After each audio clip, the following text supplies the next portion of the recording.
சமயபுரம் மாரியம்மன் இன்னைக்கு பச்சை பட்டினி விரதம் இருக்க போகிறாங்க. யாருக்காக? நமக்காக தாங்க. நம்ம நல்லா இருக்கணும் அப்படின்றதுக்காக. இன்னைக்கு 8ஆம் தேதி ஞாயிற்றுக்கிழமை தொடங்கி ஏப்ரல் 4ஆம் தேதி வரைக்கும் பச்சை பட்டினி விரதம் இருப்பாங்க. மக்கள் நலனுக்காக இவங்க எந்தவித நைவேத்தியமும் எடுக்க மாட்டாங்க. உப்பில்லாத நீர்மோர், கரும்பு பானம், இளநீர் இது மாத்திரம்தான் சாப்பிடுவாங்க. அதுவும் இல்லாமல் பழங்கள் மட்டும்தான் இவங்களுக்கு படைக்கப்படும்.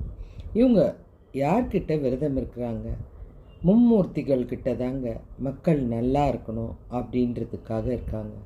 எங்கேயாவது கேள்விப்பட்டிருக்கீங்களா அம்மன் மக்களுக்காக விரதம் இருக்கிறாங்கன்னு? எல்லாருமே அம்மனுக்காக விரதம் இருப்போம். இந்த அம்மன் நம்ம மேலே எவ்வளோ பிரியம் இருந்தால் மக்களுக்காக விரதம் இருக்காங்க. சரி, இவங்க மக்களுக்காக விரதம் இருக்காங்க. மக்கள் என்ன பண்ணுறாங்க அந்த ஊரில்? இவங்களும் அம்மனோடு சேர்ந்து விரதம் இருக்காங்க. இவங்க யார் வீட்லேயும் நெருப்பு வச்சு சமைக்கிறதே கிடையாதுங்க.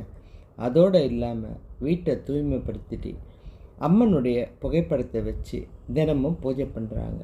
இவங்க எல்லாரும் மஞ்சள் உடைய உடுத்த ஆரம்பிக்கிறாங்க. காலில் செருப்பு இல்லாமல் தான் நடப்பாங்க. அதோடு மட்டும் இல்லாமல் இந்த அடுப்புன்றது அந்த வீட்டில் எரியவே எரியாதுங்க. இவங்க எல்லாருமே 28 நாள் விரதம் இருப்பாங்க. இதனால் அந்த அம்மன் கேட்ட வரம் இவங்களுக்கு கொடுக்கும்.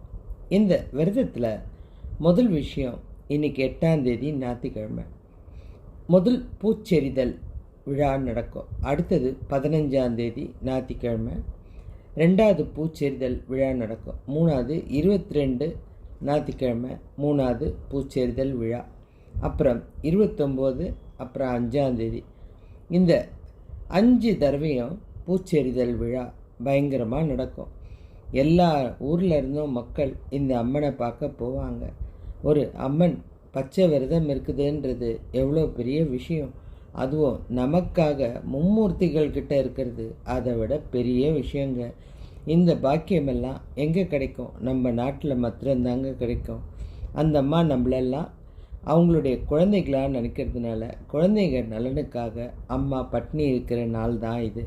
இந்த நேரத்தில் நீங்கள் வேண்டுற வேண்டுதல் எல்லாம் நல்லாவே நடக்கும். உங்களுக்கு அம்மனுடைய அருள் கிடைக்கும். கண்டிப்பாக நீங்களும் வேண்டுங்க.